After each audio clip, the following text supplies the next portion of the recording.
What is good, ladies and gents? It's your favorite former pro hooper, JT, and guess what? We got another good one on our hands. We have a death battle. Oh. Now, ladies and gents, so we got Miles Morales versus Deku. First of all, I don't know how this came to be or who voted for this, the fan voting, but guess what? I'm here for this shit. So we got One for All versus the greatest Spider-Man, or not the greatest Spider-Man, but the best Spider-Man. Well, I'm saying because he's black, just being 100% honest. That's why he's the best one. And he has electric powers. And he can turn invisible. So, let's be honest, he's the best. Like, first of all, what Spider-Man do you know gonna pull up in Jordans to squabble? Which is devious activity already. You pull them in Jordans to squabble, which is crazy. But you know what? It's fine. Perfectly fine. But anyways, ladies and gents, Miles Morales versus Deku, death battle. Put in the comments who you guys believe is going to win. And again, before we do anything else, be sure to like, comment, subscribe to your friends. It is only right, please, ladies and gents. Please subscribe. It's only right, please. Please. Let's get through it, though.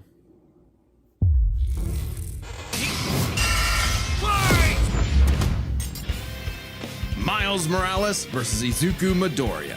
Spider-Man versus Deku. He's Wiz and I'm Boomstick. And it's our job to analyze their weapons, armor, and skills to find out who would win a death battle. Oh, no, that's Vigilante Deku. That's annoying. Vigilante Deku is a demon, I'm not gonna lie. Vigilante Deku was a...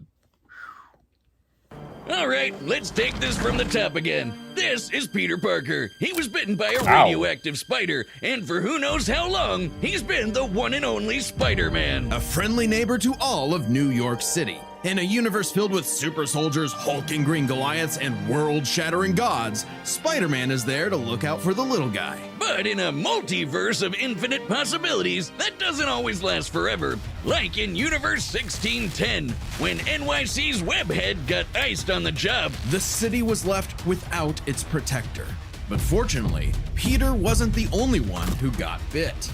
Enter Miles Morales, a young teen from Brooklyn just trying to figure out his place in the world, and now he had it thrust upon him. The canon event to start all canon events. Now it was Miles' turn to be the hero the Big Apple needed, and he had all the usual spider kit to help him out. This spider carried the Oz formula, a genetics-enhancing serum that granted Miles superhuman strength, speed, and the ability to alter his body's electron attraction to crawl along any surface. And you can't forget that classic spider sense, an internal warning system that lets Miles know about incoming threats so he can react ahead of time. He even got an upgrade that acts like a radar, letting him see through stuff. But no spider person is complete without their web shooters. Given to him by Peter's Aunt May, these webs have all sorts of applications between swinging, grabbing, restraining, projectiling, and being made into constructs. Not having Peter around to show him the ropes made things a lot tougher though. And between mishaps with wall crawling and web slinging, Miles got off to a rocky start. Like any typical teenager, he had a lot of self-doubt. Could he keep up in school? What was the right way to talk to girls? And how could he live up to being Spider-Man when one of the villains he had to face turned out to be his very own uncle?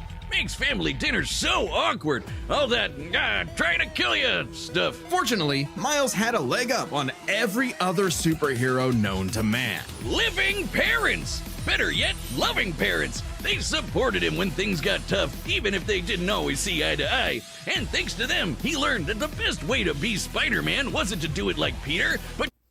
This is Pod 5, the first fully immersive sleep system. Intelligent. to do it his own way. And it helped that this particular spider had a bit more to its bite than Peter's. Miles has a variety of unique powers, like invisibility and venom. Not like Tom Hardy, though it is weird to give... Not gonna lie, he look kind of cheating though. The Black Spider-Man. I'm just keeping it stacked. Like, how the you gonna electric punch somebody? You already got freaking what's it called? Super strength, like superhuman strength. Then you gonna add lightning to that? Nick, you gonna send everyone to the fucking hospital just by you might just punch the head clean off. And then electric at the same time, like that's nasty. Your main power the same name as one of your bad guys. Come on, Spidey, branding is important. Miles can harness his own bioelectric energy and weaponize it, which is especially effective against individuals with genetic mutations. Punching, absorbing, blasting, mega blasting. Hell, he can even make electric constructs out of this stuff, like biowebbing and a damn sword. Jeez, what kind of spider was this? It's not entirely science fiction. The sword's new. I'm not gonna lie. I know he can make a sword. That's tough. I ain't gonna lie. This new movie, this Miles Morales movie, is gonna be fire as fuck. I'm taking Malin to come out this year. I thought it would come out this year. Y'all pissed me off with the bullshit. No funny. Studies have shown that certain species of spiders, such as the Linophiidae, have a process known as ballooning. By spinning a thread of their silk, they can use the Earth's natural electric fields to fly, traveling up to hundreds of miles. No pun intended. That's terrifying. Well, whatever kind of bite it was, it gave Miles the edge he needed to find his worth as Spider-Man. Miles can dodge gunshots, missiles, and lightning bolts. He survived all sorts of beatings, including a building exploding on top of him. Oh, geez, Spidey could lift buildings and dodge light-speed attacks, and Miles is more than a match for him. Like the time he absorbed the energy of a bomb that was going to vaporize Harlem. A blast that would have equaled 15 million tons of TNT. He's gotten kudos from a ton of older heroes too, becoming a member of the New Ultimates and the Avengers.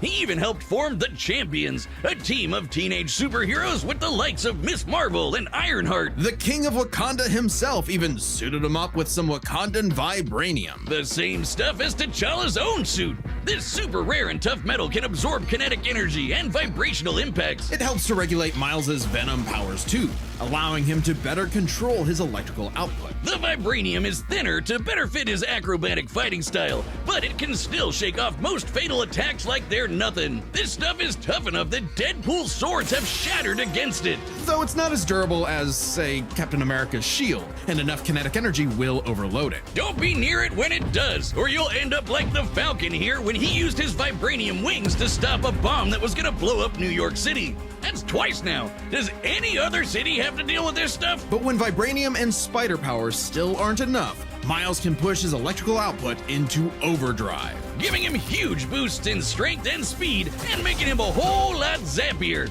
It's your classic shonen power-up, and he knows it too. He's a bit of a weeb and has a thing for mimicking some favorites. Despite his initial insecurities, Miles has more than managed to live up to his predecessor, no longer standing in the shadow, but side by side. Literally, his universe got blown up and he was sent to the main 616 timeline, along with his family, and now... Not gonna cap though. Miles Morales low-key was whooping all the Spider-Man by himself. He nice like that. It's him and Peter as a pair of Spider Bros. He's even become one of the big players of the Spider-Verse, teaming up with all sorts of other spider variants to defend the multiverse. There's anime spider people, robot spider people, dinosaur spider people, spider people, a whole lot of them, each with their own way of getting the job done. Miles even led them into battle against the Inheritors, a bunch of interdimensional vampire assholes. This is what Stan Lee was So, Miguel. proudest of in his favorite superhero. Regardless of who they were, any sort of person could wear the mask and do the right thing. For so long as we stay true to ourselves and help others in our own unique ways, then anyone can be a hero.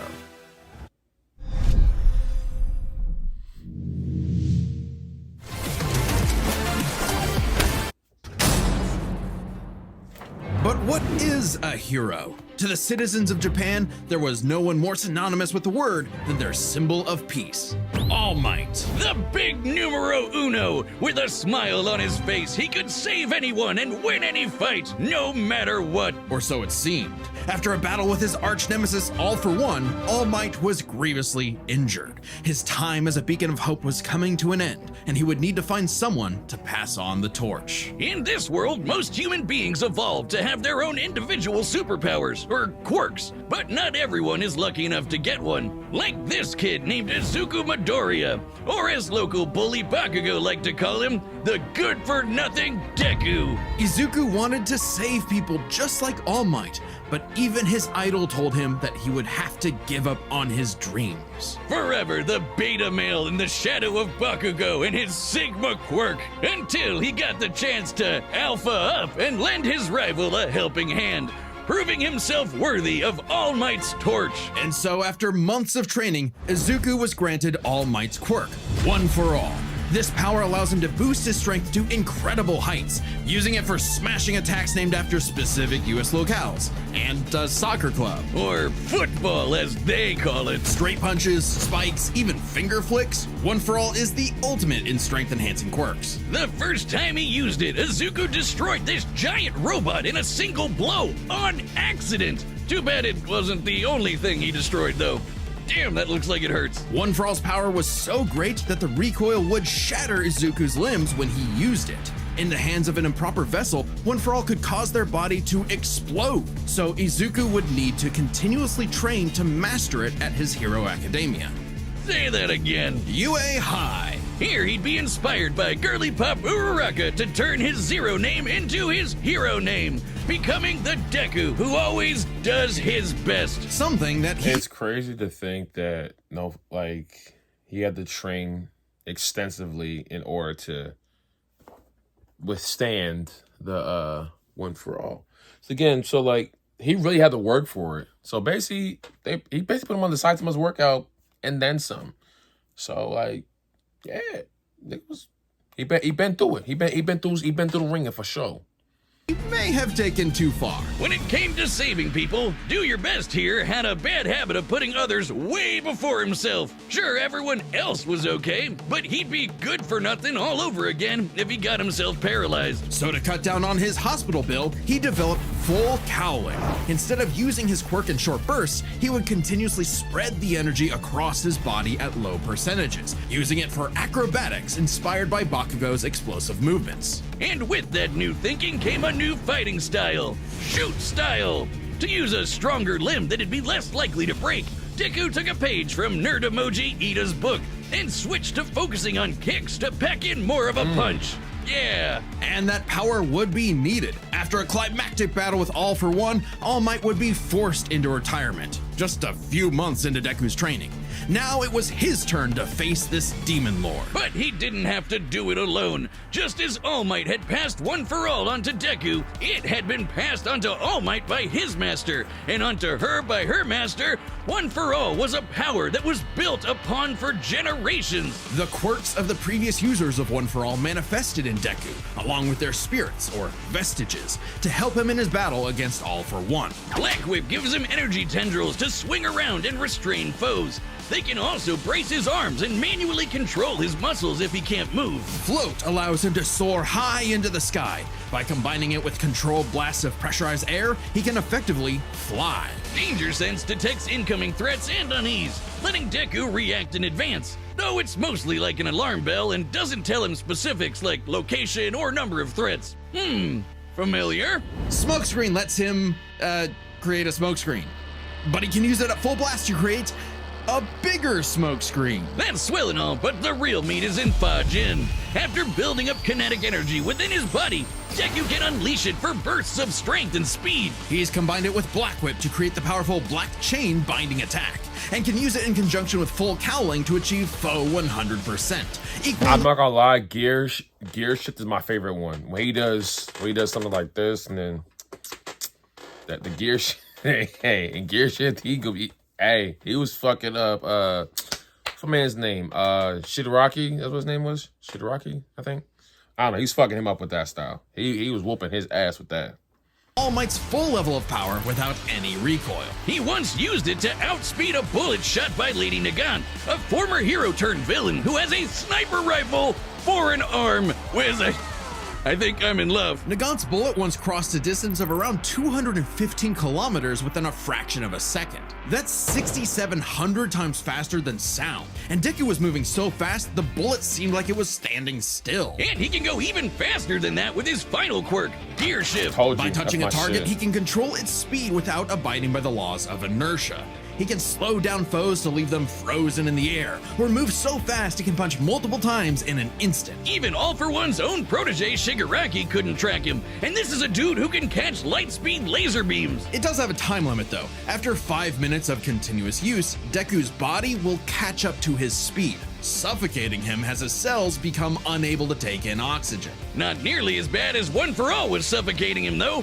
He's been doing all of this shit in just the 10th grade. I hadn't even figured out you can breathe through your nose at that point. The pressure of having to save his friends, the country, the entire world weighed on Deku. So he left UA to fight this war alone. But alone was never where Deku fought best. Having come from nothing, his admiration for his peers gave him strength, just as they admired his strength and desire to help others. Even Bakugo came around to him. So when it came time to finally put that demon lord back in hell, his classmates, teachers, mom, friends, enemy, and everyone else supported. This next season gonna be OD as fuck. OD. And cheered him on, because that was the greatest threat to All For One's reign all along. Not All Might, not Deku, not even One For All itself. Just people helping each other out. And with their help, Deku defeated All For One once and for all, blowing a hole in this huge storm and parting the skies for a brighter future. Though he did lose his quirk and have to retire from hero work, getting a regular 9 to 5 as a teacher, passing on his knowledge to the next generation, just like every user of One For All before him. Some might say he peaked in high school. If not for the sick new armor he eventually got to go back to kicking butt, he even made it all the way back near the top of the rankings. All with the help of his friends. For so long as we keep reaching out our hands to help those in need, everyone can be a hero.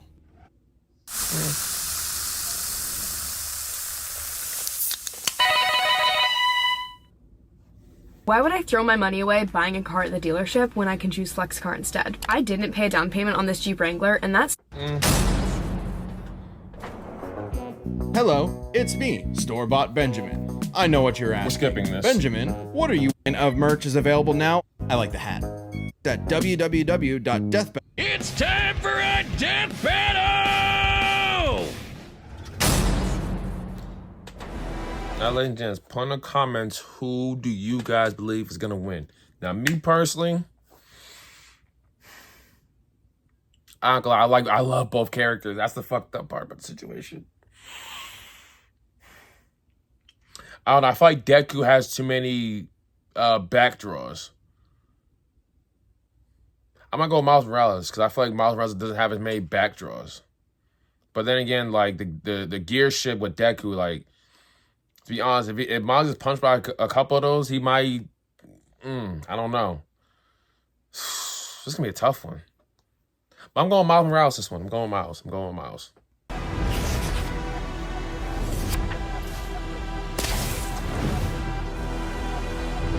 Huh?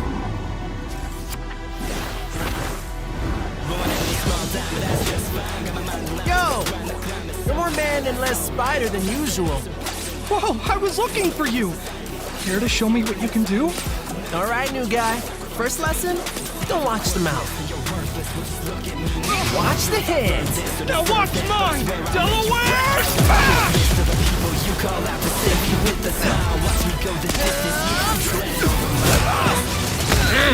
Let's try that one more time. Guess who? I can't use my full power here. Gotta take this somewhere else. Oh, gross! You got skills, man. I like that.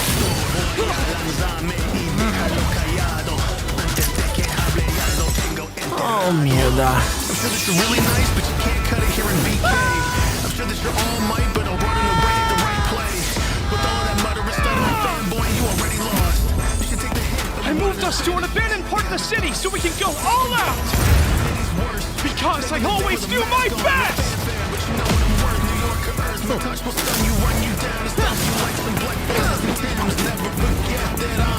This animation is this animation is gas. Yeah, this is fire.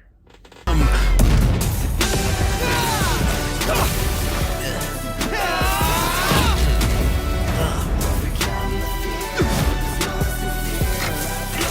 I'm gonna do my best, I gotta do my own thing.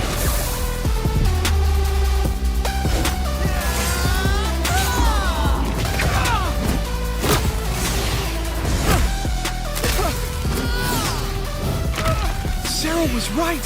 Your quirk is amazing! Amazing is my buddy. call me the ultimate Spider-Man. His suit has Did he shot. just hit with a Kamehameha? He just shot the Kamehameha. No, he didn't. He shot with a Kamehameha. That's wild. That's insane. Your quirk is amazing. Amazing is my buddy. They call me the ultimate Spider-Man. His suit has shock absorption, not nullification. So, it's got a limit.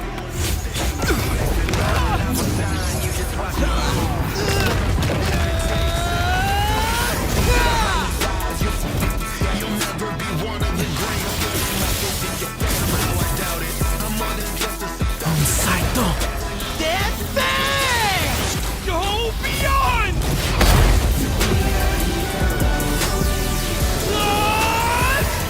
Nah, this animation is definitely this might be one of my favorite ones so far as far as animation they've done. This is by far my favorite one. Death Bang! Go beyond!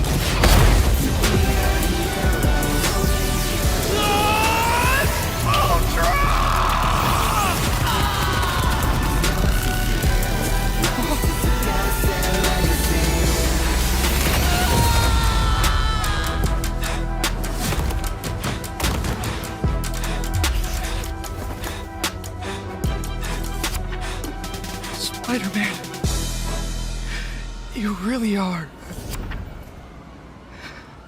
the ultimate. KO! Fuck, man. Fuck.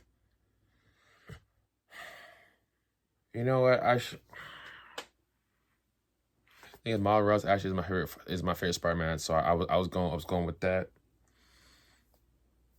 But I forgot how smart Deku was. I'm gonna be honest, I was very ignorant to that. I forgot how smart Deku was. Fuck, man. God made me fucking mad.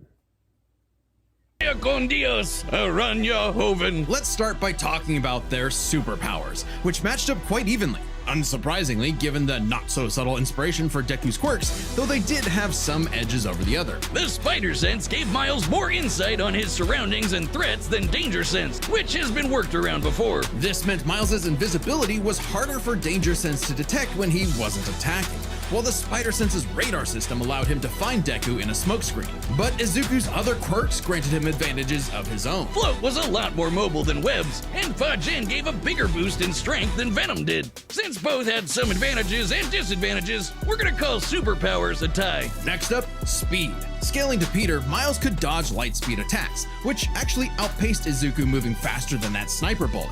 Fortunately for Deku though, that wasn't his best. Thanks to Gear Shift, Deku could speed himself up to match Miles the same way he did to the light-catching Shigaraki. Even worse for Spidey, one touch from Gear Shift could freeze him in place and make dodging totally impossible. So speed goes to Deku. As for skill, Deku was incredibly talented at analyzing an opponent's abilities and coming up with strategies on the fly. But Miles' powers and fighting style gave Deku few immediate openings. Deku may have received more formal training at UA, but he was ultimately only active in hero work for a little under a year. Meanwhile, Miles has been handling everything from neighborhood crooks to multiverse-ending gods for significantly longer. It's close, but with his greater experience, skill goes to Miles, and that means the biggest deciding factor is raw strength. And that was no contest. Miles absorbing the energy of that bomb was nothing to scoff at, but overwhelming power is what One For All is all about. When Deku defeated All For One, the energy needed to part those clouds with this punch had a yield of 362